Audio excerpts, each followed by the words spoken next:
जो नेता ये भाषण दे रहे हैं वो अपने बच्चों को तो अमेरिका में पढ़ा रहे हैं और आपके बच्चों से यहाँ जुलूस में झंडा ढोवा रहे हैं।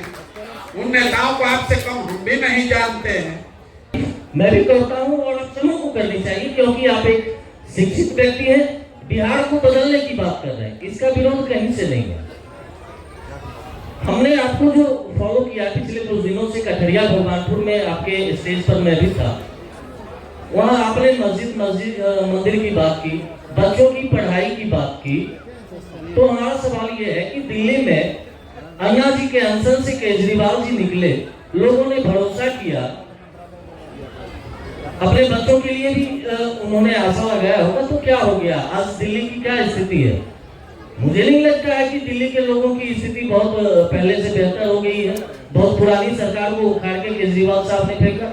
बिहार में आप कह रहे हैं हम लोग भरोसा करने के लिए तैयार हैं, हम आपके साथ रहेंगे, लेकिन इसकी क्या गारंटी है कि हमारे बच्चे आपके आने से बेहतर शिक्षा ले पाएंगे, बेहतर रोजगार मिल पाएगा? सर प्लीज एक मिनट, बस एक मिनट सर। दूसरी बात, हमें रोजगार चाहिए, हमारे बच्चों को शिक्षा चाहिए, हर चीज चाहिए। इसकी क्या गारंटी है कि आप के आने से हमारे बच्चों की स्थिति सुधर जाएगी? आप पर भरोसा क्यों करें? वही बात यही भी कह रहे हैं, इतनी देर से हम आपको यही कह रहे हैं कि भैया मेरे पर तो बिल्कुल भरोसा मत करो, मेरे पर भरोसा मत करो।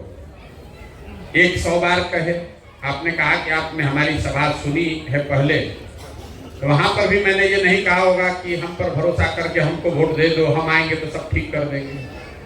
हम तो आपको बेसिक बात बता रहे हैं, आप वोट किसको दें ये आपका निर्णय है, लेकिन किस बात के लिए दें ये आपको बताया जा रहा है। आप सांस्कृतिक विरासत के लिए देना चाहते हैं, बिल्कुल दें, लेकिन साथ में अपने बच्चों के रोजगार की भी चिंता कर लें। मंदिर आप जाते हैं तो आपसे कम मंदिर हम भी नहीं जाते हैं, लेकिन आप मंदिर जाते हैं इसलिए हम अपने बच्चों की पढ़ाई की चिंता न करें, ये भी आपको अधिकार नहीं है।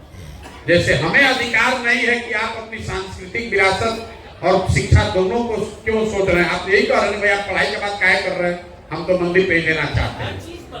सुन तो लो भाई, आपका सवाल हिंदी में उतना समझ आ गया। आपका ये निर्णय है कि आप सांस्कृतिक विरासत पर वोट देना चाहते हैं, मान लीजिए, मैं ये नहीं कह रहा आपका निर्णय, मान लीजिए हमारा निर्णय है, तो ये मेरा विचार है, लोकतंत्र है, आपकी स्वतंत्रता है। हमारा विचार है कि भैया सबसे ज्यादा जरूरी है कि तुम अपने और अपने बच्चों की पढ़ाई की पहले चिंता कर लो। अगर आपकी इतनी भी समझ नहीं है कि आप अपना नाम लिख सकें, तो किस सांस्कृतिक विरासत को बचाओगे? किस सांस्कृतिक विरासत में बताया गया है कि अपने बच्चों को अनपढ़ और मजदूर बना दे? ये बता दीजिए। हम जिस सांस्कृतिक विरासत की आप बात कर रहे हैं, इस सांस्कृतिक विरासत में ये बताया गया कि अपने बच्चों को पढ़ाओ नहीं, उनसे जुलूस में उनको घुमाओ, धर्म का रक्षक बनाने के नाम पर उनको मिलिटेंट बना दो। और जिन नेताओं को, जो नेता ये भाषण दे रहे हैं, वो अपने बच्चों को तो अमेरिका में पढ़ा रहे हैं और आपके बच्चों से यहाँ जुलूस में झंडा ढोवा रहे हैं।